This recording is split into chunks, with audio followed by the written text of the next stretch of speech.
John Mills, the chairman of the People's Pledge. Thank you for joining us today, Mr. Mills. The EU is going through a tough period now with the Eurozone debt crisis. 2011 has been a terrible year for the Eurozone, but it needs the support of strong economies more than ever now. Why do you want the UK to leave now? Well, the People's Pledge is not just about whether Britain should leave the European Union. It's about whether there should be a referendum to allow the British people to decide whether they want to be a full member of the European Union or somewhere in the middle, or to leave altogether. Our campaign is about democracy rather than specifically leaving the EU, although a lot of our supporters are very concerned about our terms of membership and the way the European Union is going, and do think we're better off outside. Well, you mentioned your supporters. I mean, how big is the support for your proposal here?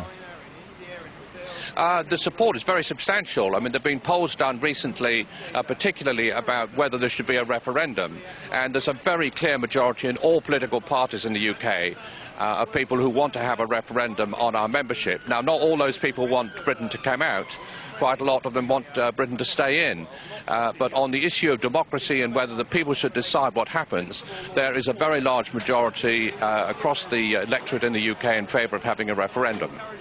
All right, now, the UK Chancellor, George Osborne, said that the crisis in the Eurozone is a real danger to Europe's economies, including Britain. But Britain isn't even in the Eurozone, so why worry? Well, I think the collapse of the euro and the problems that would generate in Europe would have a very significant impact on the UK.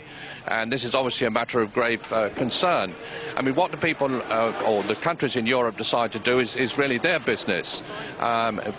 Britain outside the euro is concerned about the mounting costs, and not only the problems that might occur over trade, but also the additional subventions which you might have to pay into the eurozone. We don't want to see the European economy collapsing at all. But there are real dangers to the EU if things carry on the way they are, clearly.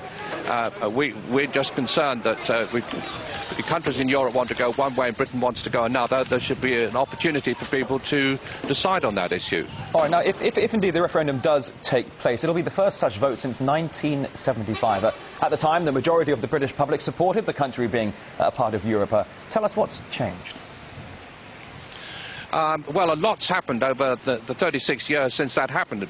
When people voted in 1975 to join what was then the Common Market, that was a trade bloc. It was not the organisation we now have in Brussels, which has taken on enormous new powers since then. We think the time has come when people should have a second go at deciding whether they want to support what's happening there, or whether we should, in the nicest possible way, go our separate ways. Well, when you mention in the nicest possible way of going separate ways, there is talk of some countries quitting the Eurozone. If the UK leaves the EU, could this be the end of a unified Europe, do you think? Well, I don't think it necessarily would mean a complete break at all. I mean, there are obviously lots and lots of ways in which Britain would want to cooperate with other countries in Europe in any circumstances. But that's not quite the same as Britain being part of a United States of Europe, which does seem to be very much the direction in which a lot of people on the continent of Europe want to see things moving. All right. John Mills, the chairman of the People's Pledge, live in London. Many thanks.